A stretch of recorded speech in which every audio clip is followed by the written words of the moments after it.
I just want you to know I am We're not live. turning We're on my live. camera. We're live. Why? It's the best camera in the world. Well, and Why would that's you want to? entirely possible, but not only do I have a limited battery life, but none of my lights are on. Well, that's okay. I think that makes it better, honestly, when you think about it. Just sitting here in the darkness, Yep. talking about how Deep Space Nine is the worst show ever We made. could be doing that. We could also be watching because there's programs where we can watch it together, and we can watch fan films, epic fan films together. Fan films. Let's see. Why would anyone actually want to watch a fan film? Now, I'd much rather make a fan film. That's far See, more why don't we do interesting. that then? That's All fine. right, so let's talk this out, chat. All right, so when should we have it set? Because that's the first question when it comes to Star Trek. When Post do you DS9. set? Well, now hang on. That's your answer, but you're only one voice, sir. You're just the director and the owner and the producer and the boss. Please don't hit me anymore. Stop, sir. Stop. Please, God, I'm sorry. Please, no. Oh God, not the Mesa. God, no! I just remembered. I lost my tolerance. That's horrible. That's absolutely horrible. Did you? Was I watching the fan film when you showed up? Did you see any of it? I actually did. Yeah, I have it in another tab over here. What did you think about it? Children of Air. Well, it's 10 minutes, and I saw like 20 seconds of it. What did you think But- about the 20 seconds? I like this is something I've been noticing lately. I like the camera. The camera's pretty legit. It's really excellent, right? Whatever one they're using. That's about all I got. When they know when the settings are done right, that's another piece that we've. Well, see, the funny thing is you say that, but then the close-up shots actually have the same problems I have that I'm not going to bore you with right now. I want to know what's with the people in the black outfits that are just kind of hanging out, acting like they're zombies. They're high. Oh, they're high. Is this a TOS episode? No, it is a big part of the. Oh my God, I was a big part of the plot was that this universe, this planet, allows you to eat mushrooms that make you high, and they were talking about how that's okay. This planet has that too, believe it or not. And so, but they weren't the only ones that were seeing this monster. The non-high ones were seeing the monster too. So.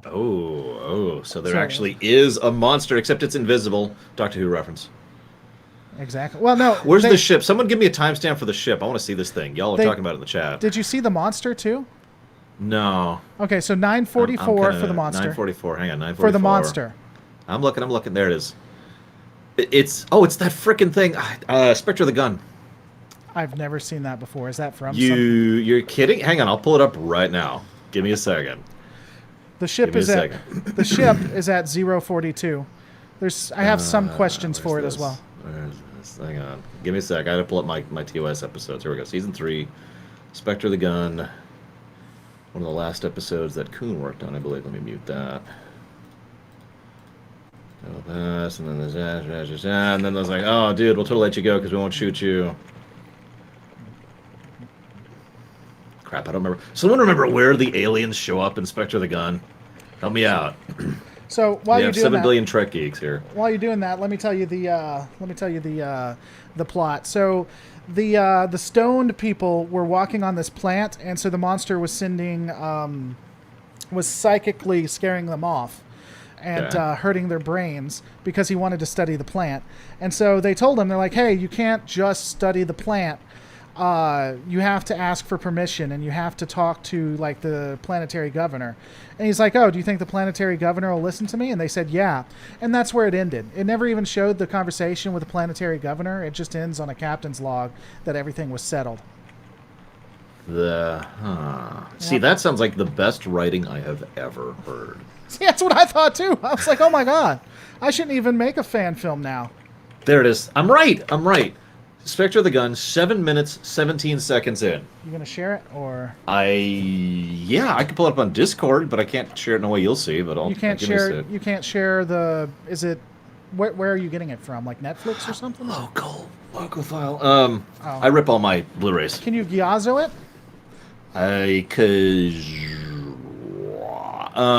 Sure, I know how to do that, and I have an account with them, definitely.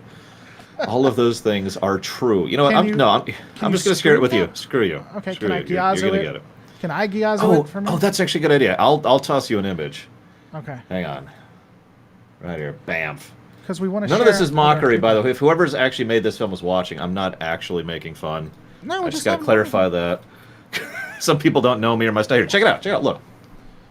7 minutes, 17 seconds. Oh, and Season 3, Episode 6, Spectre of the Gun. This is TOS? Now, yeah. Now look at I don't remember the this at fan all. film. 9 minutes, 38 seconds. Look at it. Yeah, I don't remember that creature at all. Booyaka. Sorry, my mother says I have Trivial Pursuit brain. Completely useless in real life, but it's there. Let me look at the ship now that I got that figured out. I want to see this excellent ship.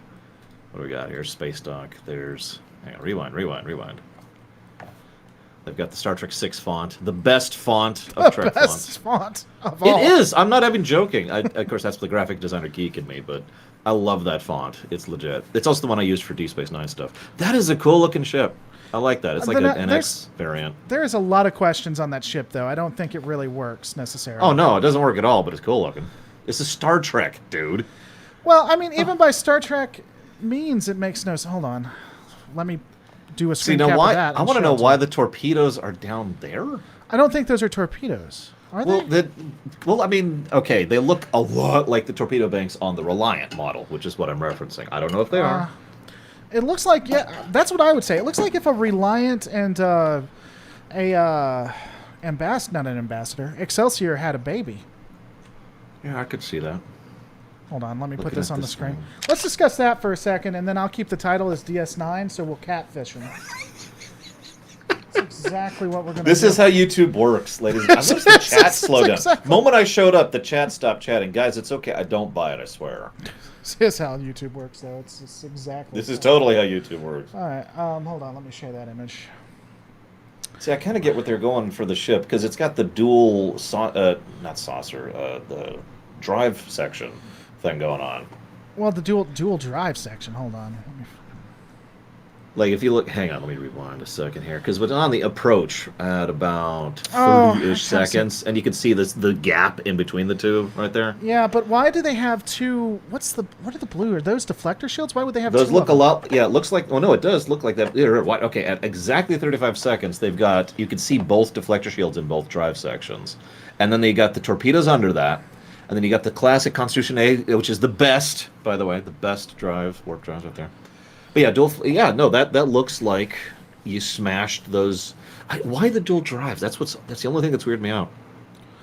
I don't know. Same reason the California and Oberth class are designed the way they are. Okay, anytime you have to resort to the Oberth as part of your argument, I'm just saying. Or what about the California class, which is worse than you know what the California class is, right? Actually, I got to look that one up. Give me a second. Oh, it's the one in the lower decks. It's the lower deck ship.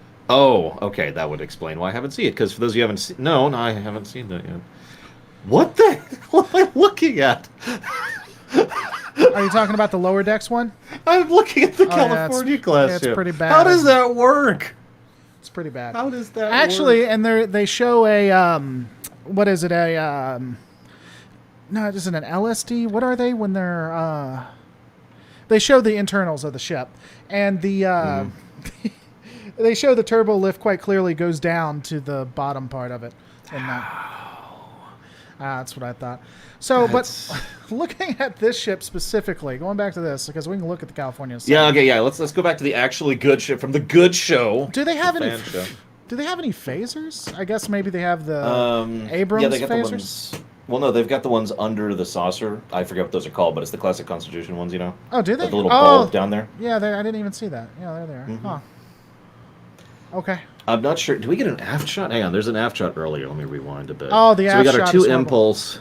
Yeah, so that makes it much more clear the split drives. There's a two impulse. There's a hangar bay. Here's the Looks problem. like they don't have any aft weapons at all except for the torpedo launcher. Well, and here's a question. You see the observation bay, right? Mm-hmm. What are those doors below it for? That's a good question. I don't know. Because I was looking at that too. My first knee-jerk thought was that was a shuttle bay, and then I realized that no, the ship's way too small for that. Well, and if you look right below that, no. If you look below that, isn't that a shuttle bay right below that? Yeah, no. The big purple one is clearly the shuttle bay, so I'm an idiot. But I don't know what those... Like, you guys see this, right? You see the door right below the command deck? Yeah. That's what I was asking them. I don't know what that'd be for. Very curious. Someone was Yeah, Lore DMCA'd me because I stole his content. Because did. he actually stole my content first. Thank you very much, sir. I I stole your don't know how entire to, concept. I don't know how to fake war. I'm sorry. I'm failing at the concept. We'll do it. So here's a question. So you see the impulse drives, right? Uh-huh. What do you think that little white light thing is right below that? Just looking at those. I mean, they may not have a function. It may just be aesthetic. But I'd be curious if they gave that a function or something, you know? I mean, okay, if you notice up on the actual nacelles, there's the classic red and green. It looks like, from a real life perspective, it looks like that is the exact same image or object rather, just copy pasted and then added a color filter. But if we were to zoom in universe, which I know you're really big on in universe for some reason, what would I do with those? Honestly, actually, now that I'm thinking about it, that would be where I'd have like the probe launchers from, right? Keep that separate from the torpedo bay. Yeah. And just because they got the whole saucer, the saucer. I keep saying the saucer, the drive sections down there, where they can launch those suckers out. But you'd have to turn the ship around if you wanted to probe something in front of you, wouldn't you? Or I guess you can program them, shoot them out. I was just and then say they it's not that turn hard to go kunk and then it just loops around immediately, right? Like Right. at least that's what I'm picturing. Oh, that's interesting. By the way, Nicholas Mickey, I haven't completely got this set up, so that's why it didn't pop up. But it says, "Keep the content coming." Thanks for the support, buddy. Really appreciate that. I'm hopefully I'll have it set up by the time I copy Lore Runner once again tomorrow when I start streaming for more than like 30 minutes. Okay, do me a favor. Hit play until about 20 seconds. Like let the text fade, Okay. and then you'll see. Well, I don't know what I'm seeing. What am I looking at? Look at the torpedo launcher. Oh, do you want me to come back around the front part of it? No. Keep there, right there. Okay. I mean, except you were there like 30 seconds ago. I can't tell if that's shading, or if it's just lopsided. Do you see mean- that? Right below where the red is? I'm guessing that's shading. The more I look at it, I don't know. because it looks like it's either lopsided or it's really dark on the left. And I'm an idiot, Yeah. guys. Don't mind me. I think it's just shading. You're not an idiot, man. You can stop saying stuff like that. Yeah, the 1, 2, 3, 4. I don't know. We It's such a small ship too. It looks like it's only 4 decks on the saucer. yeah, it's probably meant to be an exploratory vessel, I guess. If I had to guess, I'd say. I'm not making fun. Actually, one of the things that Enterprise and TOS have both really been adding to my life, for lack of a better way to put it, is appreciation for when we were low tech on Star Trek. You know, Right. like when we didn't have 7,000 pieces of tech that we could use to solve every problem, and then we just didn't because the writers are stupid. Instead, it's literally, well, we can't do this because that tech doesn't exist. Well, I mean, you can, or you have friends that can, but there's no way I'd be able to do something like this. And besides, here's my thing, and I think I've talked about this with you before. Even if it's negative, one of the best compliments I think is someone breaking down your world or your art and just analyzing it. Why else would you do it to have people watch it? You know? Oh no, actually, I agree completely. Like, if I ever actually pushed out an extant work and someone did an analysis on it, even if it was, a negative, as long as it was a legitimate analysis, that would be a huge oh, that's awesome. Someone Right. actually looked at it and cared. Well, and that's my thing. I mean, we're kind of off topic, but I can only imagine what it feels like if someone comes to like my channel or your channel to a degree, though your channel's not as big on it, but like in complete channels or careers dedicated on something that you made. Yeah. How crazy. I don't think Roddenberry would be a huge fan of me knowing Roddenberry, but I'd be curious. I'd be curious if he could remove his personal bias about me, how he'd feel about that, to know that a work that he created feeds my family. I'd really, but Oh no, it will never happen. But I would love to be able to reach out to like Brennan Braga or Ronald D. Moore, or any of the bigger names, some of which aren't with us anymore, and just be like, what does this mean to you? right. I literally, I don't make all of my money off of Star Trek, but obviously, a fairly large portion of my YouTube side is Star Trek, and Yeah, analyzing and shredding and praising the stuff that you guys have put out there. Yeah, it is just crazy. Talk to you later, Howard. Thanks for coming by, buddy. But yeah, that ship again is, I think, is interesting. I don't know. it's by far probably the more better aspects of this, in my opinion. But I don't know. Maybe we'll watch more of them later. The more I'm looking at this, if I can just give a one sentence thought on the ship, the only thing I actually don't like about it is the torpedo thing, because it looks like it's just clasped on there, you know, like. Well, it has an Other Akira than- fill, I think. Don't you? Don't you think it has like an Akira? Oh no, fill? absolutely. Like, okay, if you look at 9 minutes and 52 seconds, like pretty much right at the end, it does a flyaway, and you get a really good shot of the ship as a whole from multiple angles, but also what I mean about the modular. That's a good word. The modular nature of the torpedo sucker down there, the launch bay. Well, you use that word all the time when you talk about their ships, though. Modular. I mean, that's the only way to explain how they make so many quote unquote small updates or whatever the hell they call it, redesigns, modifications. Because the ships would have to be modular to change them so much in universe. I know you know, whatever. No, I do agree. I mean, that's why I do, because that's why the exact same model that in studio in real life has been used for like 6 or 7 different birds of prey across 2 generations at this point. Yep. Like, that's exactly why. The original and then the next generation.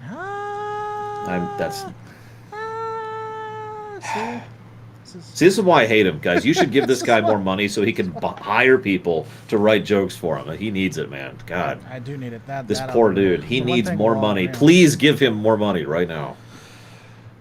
So we were going to talk about DS9 briefly, and then we're going to get off and you know. Yeah, Deep Space Nine. Chat. What's a good topic about Deep Space Nine? Yeah, they never. He's like, you should talk about DS9, and then that's it. It's like, wow, that's what. Well, like no, you got a 6-7 prompt. seasons? Yeah, you got a prompt. You got to give us something. Seasons. We're There's hungry. 7 seasons. We're hungry for it. We're hungry for seasons. We could talk about how a substantial portion of it wasn't that good. That would make a lot of people. It was. It's actually weird because, you know, I obviously, from my perspective, have now finished DS9. Right. And there is some genuine, amazing, awesome, holy crap. And then there's the rest of it. Right. And I hate to say it like that, but it's just, wow, I just usually forget all of these. Hang on, Zealot Master. I'll look it up right now. Well, interestingly, for me, it felt like, and I could be wrong, but it felt like when they finally started pushing away from the station, that it felt a little bit, it felt a little better. Like the first couple of seasons were a focus on the station, and then we have the introduction of the Dominion and the Defiant, and they start moving. Well, listen, we need to have our Go Explore episodes that are typical. What am I looking at? What are you talking about? Have you seen this? Okay, No, here, I I'm don't going to even know link you something I don't in even know what Discord, you're looking okay? for. Here, it's just an image search, but this is the Yamato from the Klingon Academy. Look at that ship. Oh, I've played that game. It's like someone smashed together 2 Excelsiors. This is from the Klingon. Oh, Klingon Academy. I don't know. Look at that. They just smooshed them together, and then we have this thing. I don't even know what to make of that. Anyways, DS9. It's beautiful. It's a glory. I know some people prefer the Excelsior, and they're wrong. I'm kidding, obviously. Did you see the Missouri class? God damn it, making me look up other things. Hang on. No, hold on. Here, I'll send it to you. Okay, Don't you take the Lord's name in vain, good sir. This is a God damn it. This is sorry. a Christian channel. I get that complaint every now and again. It always weirds me out That because you're a Christian? I get the complaint that I am cussing too much on my show. Now, for those of you on Lower Loaded's channel who don't understand why that's a weird thing, I don't cuss. Yeah. But I do say damn it casually and freely because that's pretty much my invective. And that's what people complain about, is that I say damn it. Which always just weirds me out just a little bit. I shared it, the Missouri class. That's, oh my god. Here, I'll share it for everybody. Oh my god. Dude, the Excelsior refit's legit. The one that the Enterprise B had. Mm-hmm. I like that. That's a tight looking ship. JJMFDL told you to stop swearing, sir. Damn it! I will stop swearing. It'll be Gosh funny. darn it to It'll be heck. funny if I do get yellow at this point because of how many times you said it. It'll be funny. Damn if it! the bot Sorry, does catch I should stop that. I'm No, sorry. that goes I don't wanna both ways. actually That's screw okay. things up. That's fine. That goes both ways. Okay, so you gave me a good topic. I like it. So let me jump onto this. The wharf thing. The Worf thing? No, not the Worf thing. You did this. You said the show was better before it got off the station. Now let me say that I incredibly disagree with that. I said after it got off the station. Wait, the show got better after? Yeah, the more they moved away from the station, it seemed like they did better. with it. Oh, okay. When they got the Defiant. Yeah. Dang it. When Never they mind, got we're the cool. Defiant and they We're moved cool. away from, because the first couple of seasons was a focus on the station, and I agree they had some wonderful, like, just excellent videos, and then they are excellent episodes. Most of it was mediocre, some of it was bad, and then then we started seeing the Dominion, and they started using the Defiant, and then they the only thing I'll say is, even though those episodes were somewhat mediocre, they kind of had a Marvel effect in that it made you care about Deep Space Nine because you've been there. And so when the Dominion took over DS9, and that actually felt like something. It felt like they had something substantial. Not because it was in the series, and that's the namesake, but because almost everything felt like it happened on DS9. No, yeah, I actually feel you. So here's the thing. I'm gonna say the dumbest thing possible, or I could say something unnecessarily inflammatory. Which would you prefer? Why not? Why don't you combine them both into like one sentence? Well, because they're not congruent with each other. Oh. I feel like the focus on the station or the lack of focus on the station is actually totally irrelevant to whether the show is good or not. And I mean that sincerely. Now hear me out for a second before you call me stupid and tell me I'm an idiot. You can tell me that anyways. Just give me a second to give my reasoning out. It really feels like they had absolutely no idea. Let me take that a step back. It feels like there were too many people in the kitchen trying to make Deep Space Nine for the first 2.5 seasons, and they were just going just smashing into each other. So we have episodes that are typical Star Trek. We have episodes that are going out and exploring. We have episodes that are set on the station. We have episodes analyzing the political and complex ramifications of the Cardassian Union, as well as the connection between the Bajoran Alliance and the fact that they aren't even a unified people. And, I could keep going, but you get it. Like, the actual infrastructure of both Bajor, the station, and Cardassia, which, in my opinion, was some of the best stuff of the early seasons. Now, then they were like, okay, this just, what do we do? And then, now this is theory, Voyager came out. Right. And what I'm thinking is, and I've had this theory for a long time.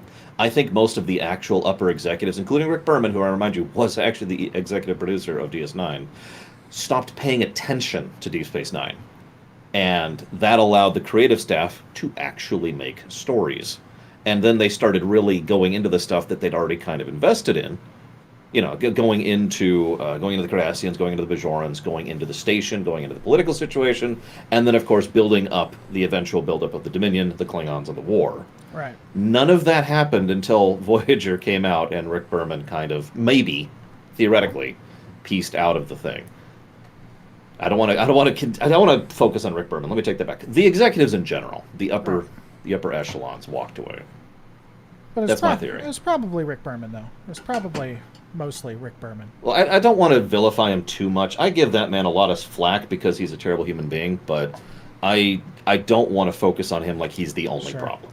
Well, and if there's one thing we don't want to do, it's make sure that bad guys are, looked at as bad guys. So I'm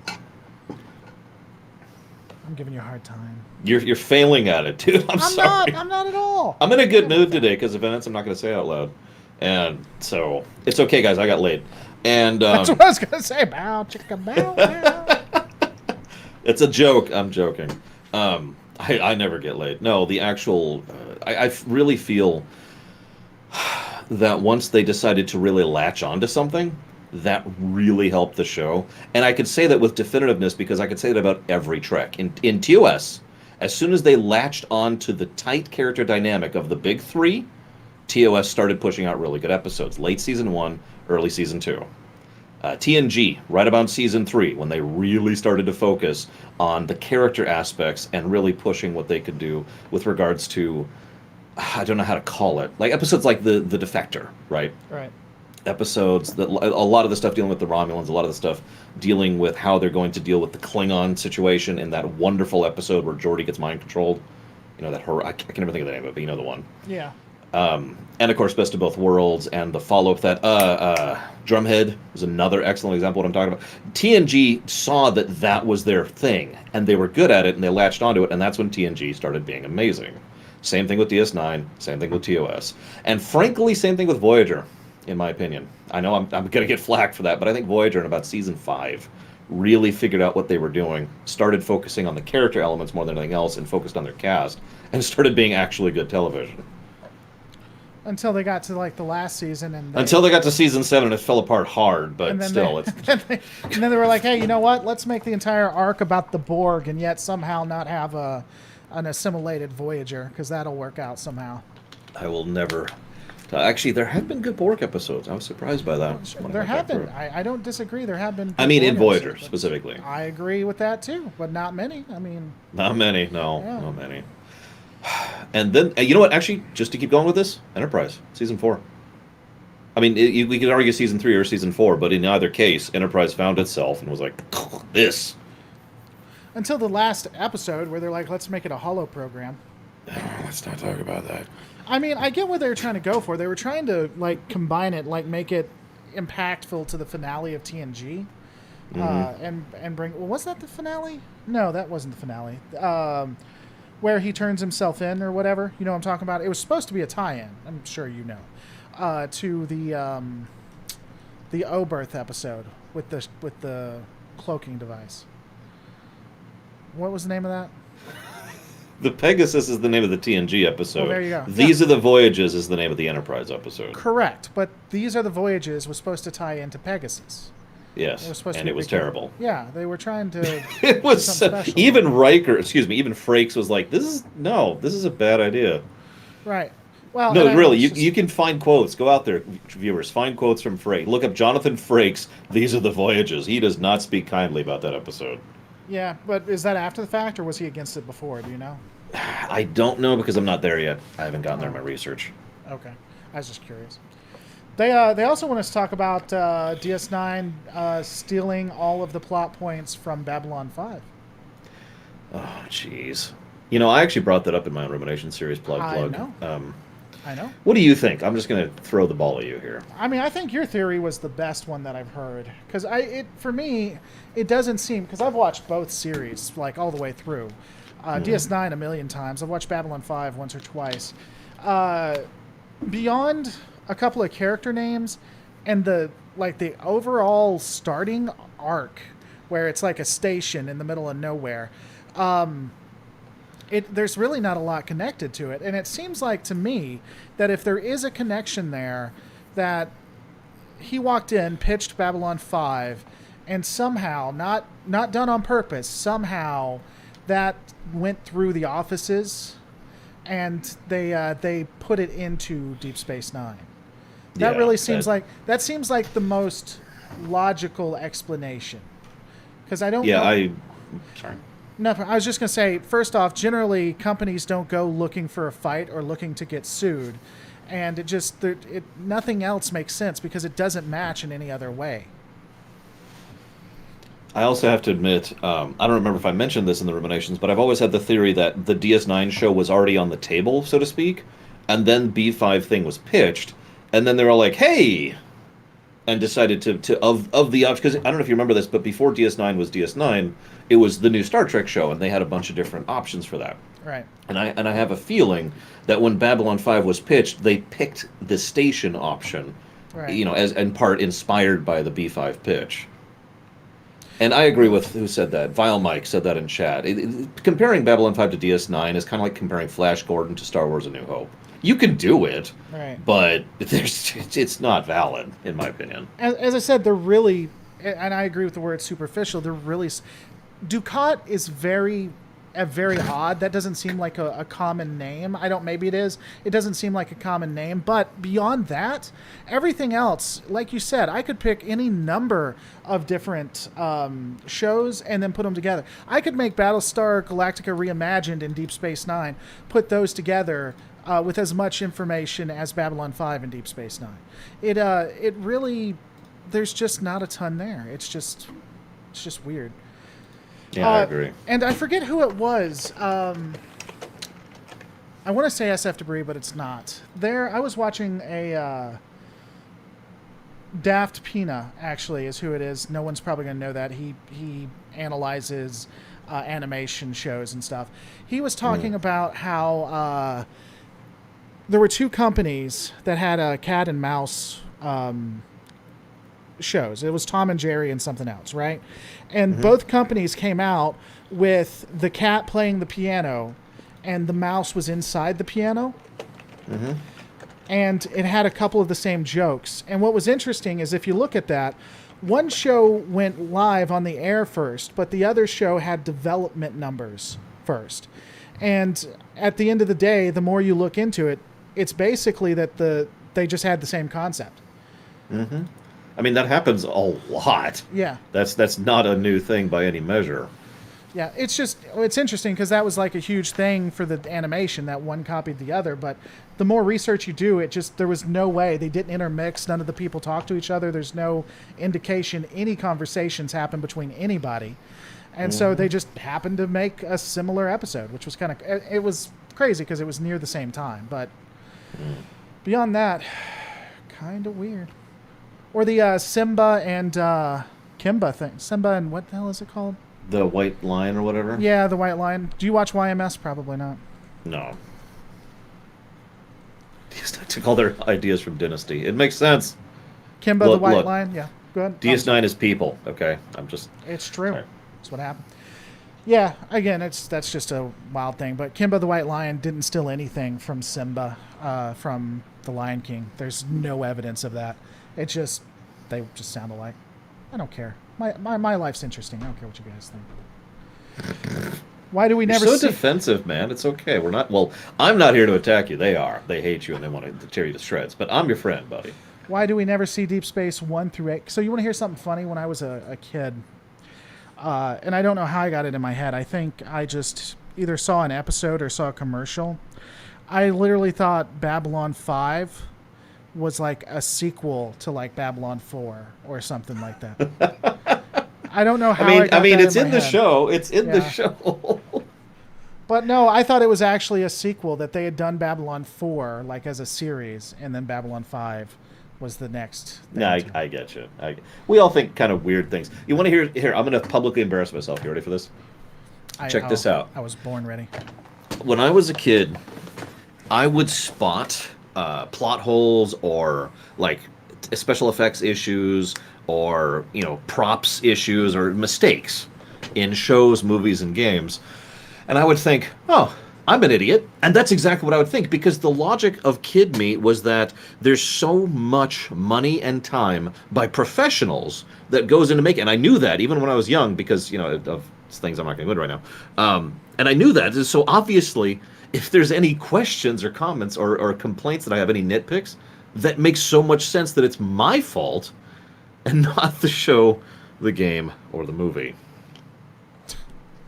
It's weird what we think as kids. I agree. Or what we believe. Oh, man, it was... Like, there was one more. There was... I used to be big into X-Men. I don't know if you watched the 90s X-Men cartoon, but... Hold up.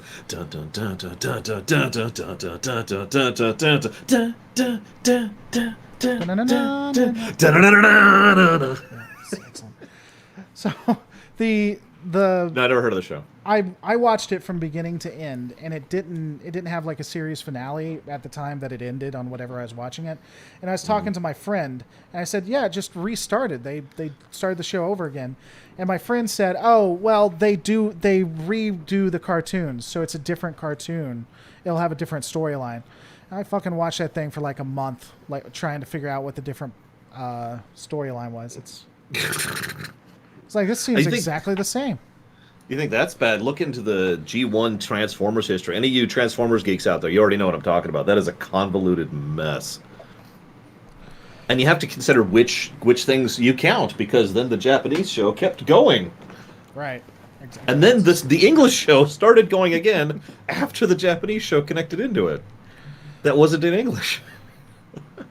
That's awesome. So, anything else about Deep Space Nine? What is it your favorite series when it comes to Trek? It's funny you asked me that, if you don't mind my talking about this a bit, because I know it's yours. I know it's your favorite. RC is the receptionist. I remember that. RC was a receptionist? Let's not go into. Seriously, you look into G1. It is just a nightmare snarl of death. RC was a female and she was the reception. This seems interesting to me. Well, those facts are weirdly connected and disconnected at the same time. That's the problem. Okay. Anyway, what were you saying? DS9. How many of you in chat right now? How many of you DS9 is your favorite? I know it's Laura's favorite. Other Laura. I'm gonna start calling you Reloaded. It's Reloaded's favorite. Because you call me Runner, and that's just kind of natural. It's like calling Picard, right? It's last name. So Reloaded's favorite is DS9, and for very, very good reason. But after having recently gone back through TNG and DS9, I think TNG hits me more emotionally. Like when the core episodes, if I was to cherry pick the good stuff of TNG and DS9, the good stuff in TNG hits me so hard. I can't even put it into words. And by contrast, DS9 is more intellectually enjoyable. Like if that makes any kind of sense. Oh, I could not disagree more with that. Well, because like DS9 has the setting and the world and the ground floor perspective and the darts board and the war and the politics and all that infrastructure and all that's my head. All that's up there, and I'm just eating it up like, I love it. And then TNG, I see these powerful, incredible moments between excellent actors and fantastic directors and the occasional good episode, and it's just and it just hits me. Man, emotionally. I'll tell you, DS9, TNG feels like a group of people that are really good friends that work together. DS9's a family. I'll almost take any scene in TNG and match it with something better in DS9.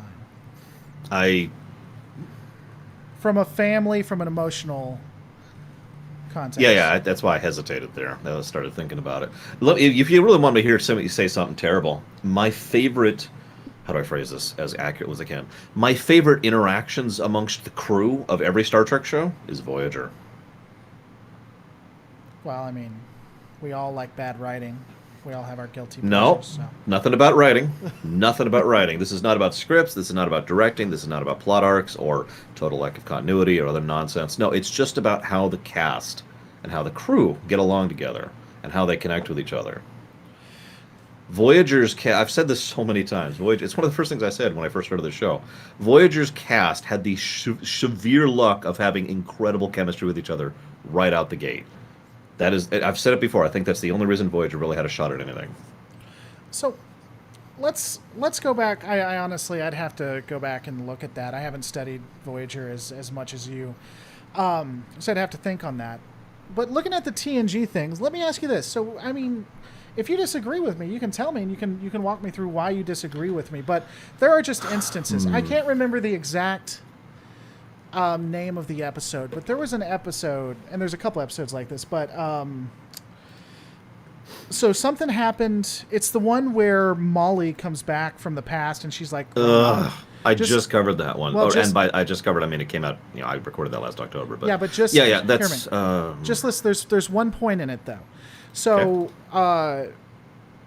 O'Brien's trying to get his daughter out. They're trying to escape or whatever. I think this is the one.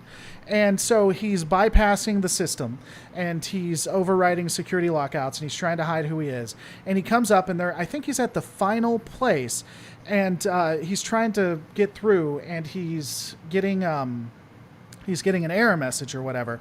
And Odo walks up beside him and says, I'm really surprised that I was able to stop you. Or he says something like that. If anyone could have done this, I thought it was you. And O'Brien, he kind of sulks and he says that he was too busy or whatever.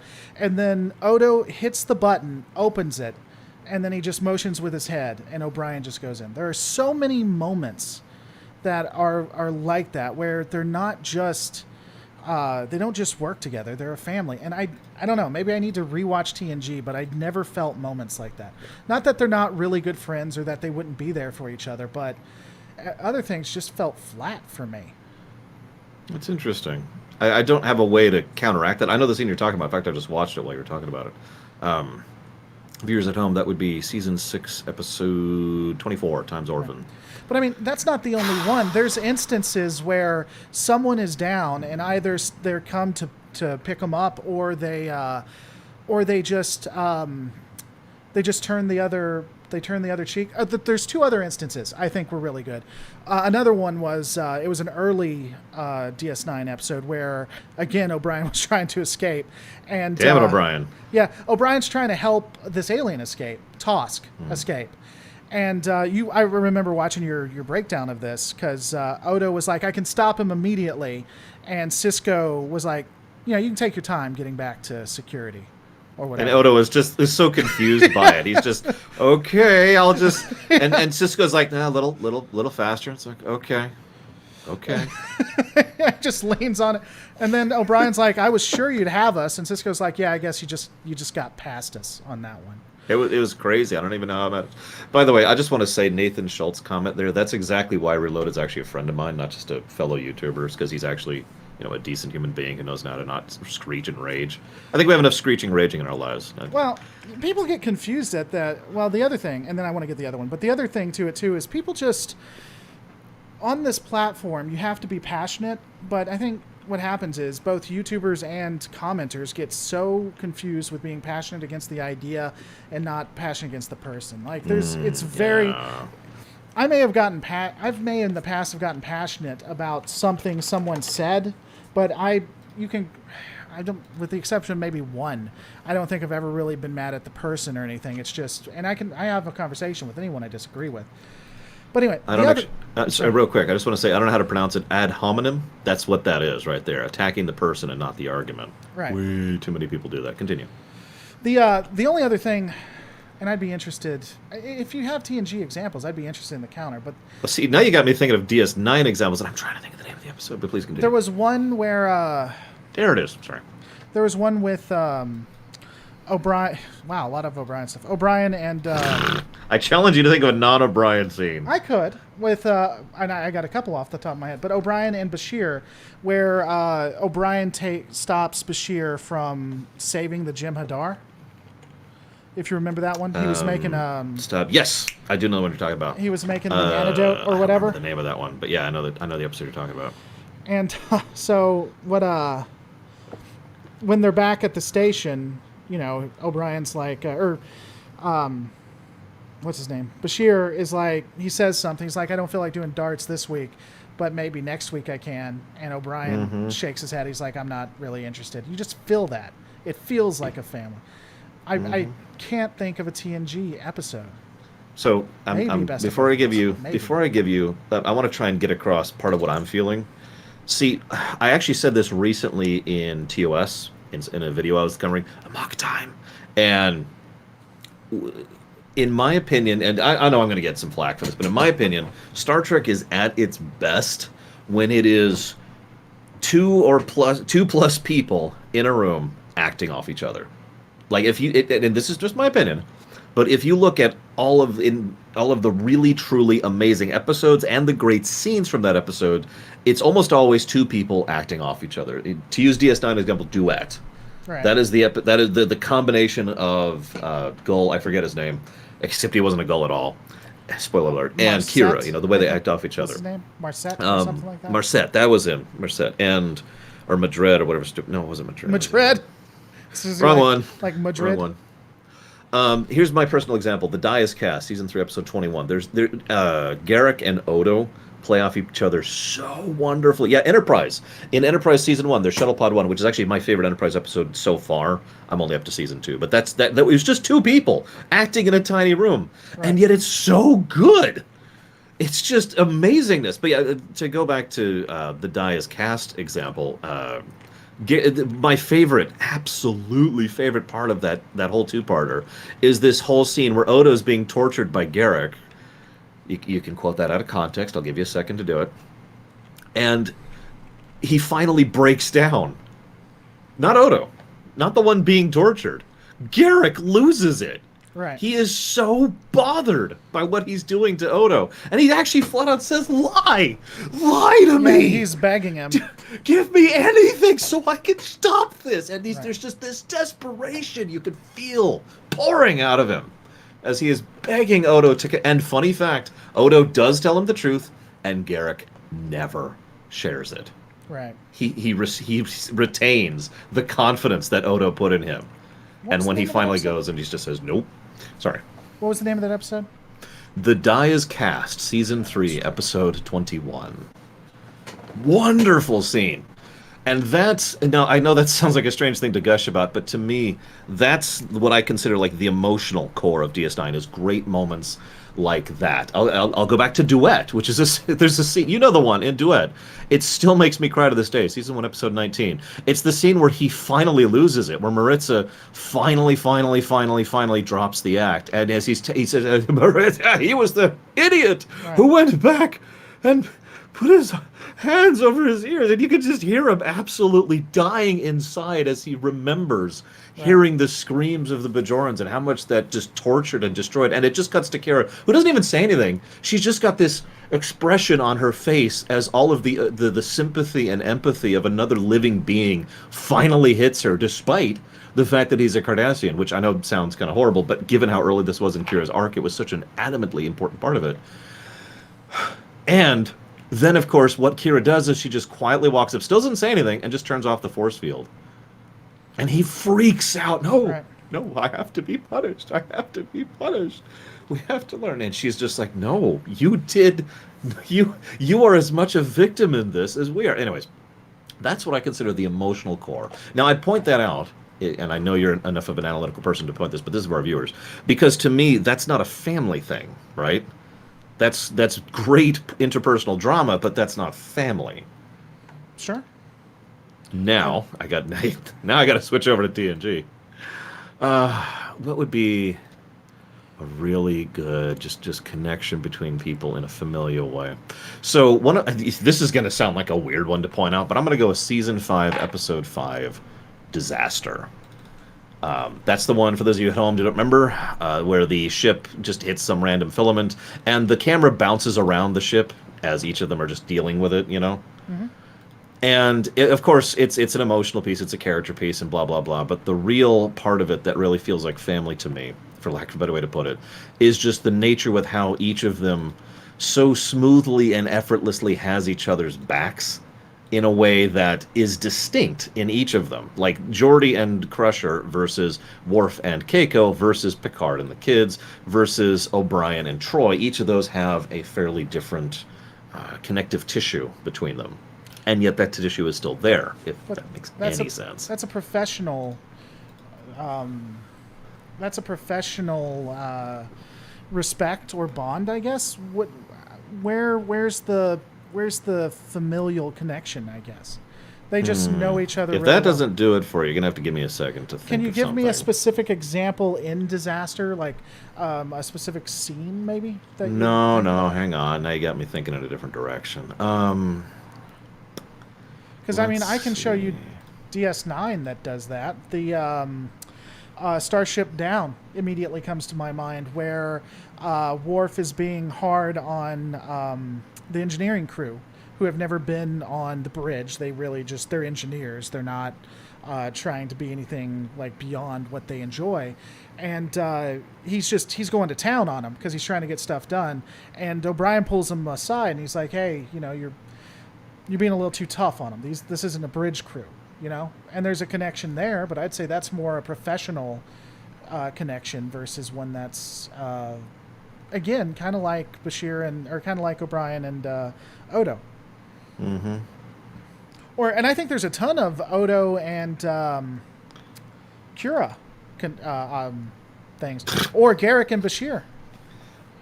Yeah, the Garrick and Bashir dynamic was amazing. Although, can I just say really quick, I'm just going to drop this mic here. O'Brien and Bashir is the best friendship in Star Trek history. Just saying. Agree. By the way, it was asked, have you seen the Sig City fan fiction done by the actor of Garrick and the actor of Bashir? I'm sorry, no, I have not. I have heard of it, but I haven't actually gone through it. Personally, I'm not interested in it. It's fine. I'm not judging it or anything, but it just doesn't do anything for me, personally. So here's the thing. I think we're using different definitions of family. I'm actually looking at every episode of TNG, and I'm just going through them in my head really quick. And I think that's what it is. Because each time I see the definition of what I consider family, it's the same definition I've already given you, which is contrary to the definition you've given me. So I think that's where we're at in this. Well, I mean, family is... I don't know. I don't... Again, it just feels very professional and not... personal to a degree. That's not to say that they wouldn't be there for each other, but it just feels like you have professionals on a starship that are really good friends. In fact, Yeah. I would argue, and here's a piece to it. I would argue one of Picard's arcs is not letting people in. That would be his overall arc for TNG. And because it ends with him accepting them and being at the card game. I was gonna say, considering the last episode is that, I would actually agree with you on Right. that. I mean, and I don't even feel like that was a retcon or anything, though. I feel like they really had that arc, whether they meant to or not. That was one of the things. There was one you actually did that I could see, and I forget the name of it, but where Picard has a moment of emotion but becomes very professional. One of the main characters dies. They don't obviously really die, but he thinks that they died. He's on the bridge. He has a moment and then becomes a professional. I remember you talking about that. Most toys, Data. Yeah. So I mean, He actually has that moment. For those of you who don't remember at home, it's the scene where Worf has taken Data's station, and Picard says smoothly and without hesitation, "Mr. Data, plot a course to..." And then he stutters and catches himself and takes several seconds to just kind of recover from what he just did and what he is feeling in that moment. Right. And then far more controlled, love Patrick Stewart, far more controlled, Mr. Worf. Right. Same order. I would say that is something that would be similar to what you'd find in DS9, if I had to guess. I just don't know that there's a lot of that, in my opinion. No, I would agree. There isn't a lot of that, really. That's an excellent scene, but you're right. Most of the really powerful emotional scenes usually involve a guest star in TNG. Right. Which is funny, because I could say the same about a lot of shows, including Duet. I just mentioned that. Yeah. Duet was really... It was actually filmed excellently, too. I don't know if you saw my breakdown of that, but it's one of the I did, yeah. best scenes I think they've ever broken down. They've ever did with just the cinematography was excellent. If I could add one other thing, and this is something that it feels familiar because I'm currently going through Enterprise and TOS. This is going to sound like an insult in both directions. I swear I don't mean it as much.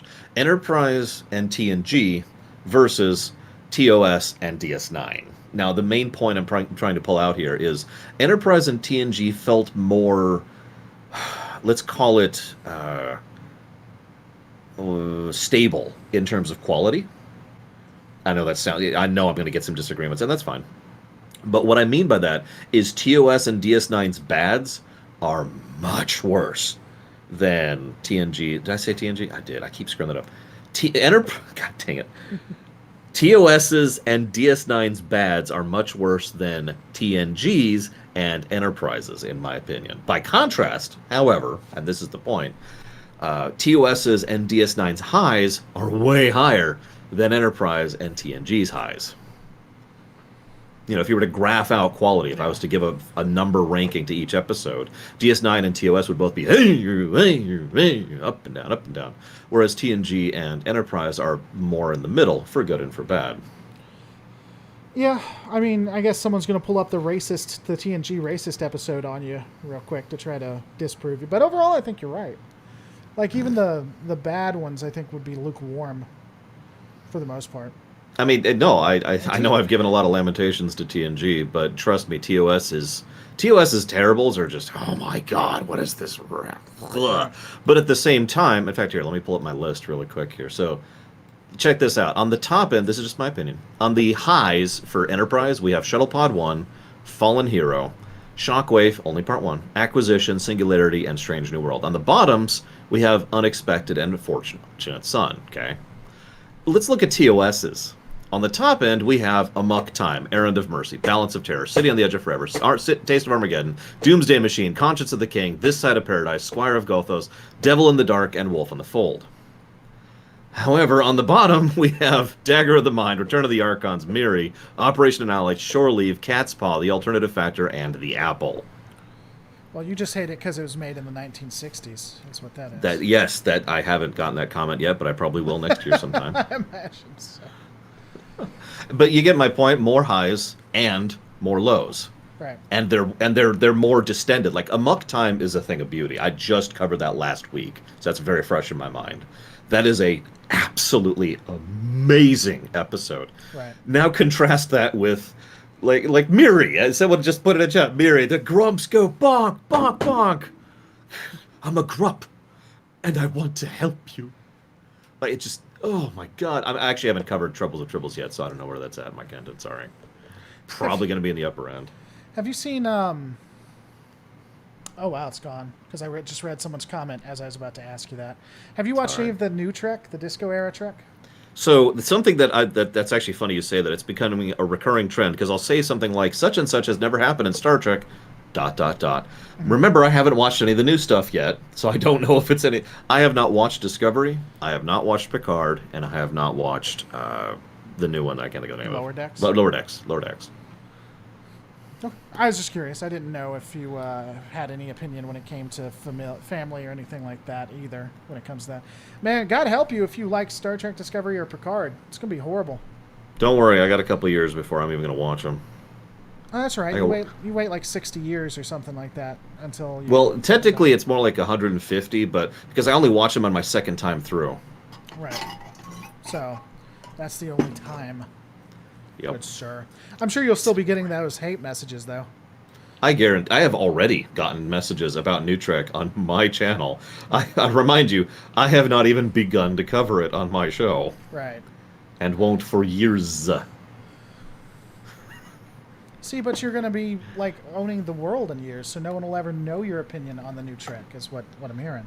I mean, that's a valid point. I don't have to give my opinion once I conquer the world. That's true. On September 37th, 1989. When are you going back live, by the way? September 13th is the outside, that's the ceiling, and part of what we're going to discuss whenever we stop being on stream will have to do with the rest of that answer. Okay. That was going to be my question. So, guys, if you want to check Lore Runner out, go to lorerunner.com. And you can see him in all of his glory. That'll lead you to YouTube, his Twitch, which he'll be coming back at the latest September 13th. The other thing is I will actually be streaming. I'll be doing anywhere from about 4 to 8 hours a day starting tomorrow. So you can definitely come to lorereloaded.com. I'll also be on Twitch, twitch.tv/lorereloaded, where I'll be playing games and stuff over there, maybe doing some lore breakdowns of games, which I think could be really fun. Be starting 10 p.m. around 10 p.m. Central Standard tomorrow. You'll still get all of the uploads you did. I've spent most of this week doing months in advance. If you'd like to see the videos that are coming out for both the rest of this month and into next month, you can go to lorereloaded.com and then click on the little view calendar. Also, don't forget to check out the description because there I now have a P.O. box because I always get people asking me for P.O. boxes. So I don't live anywhere near that place though. So if you want to go there and do something crazy, hey, don't worry about it. I'm not there. It's not going to hurt my feelings.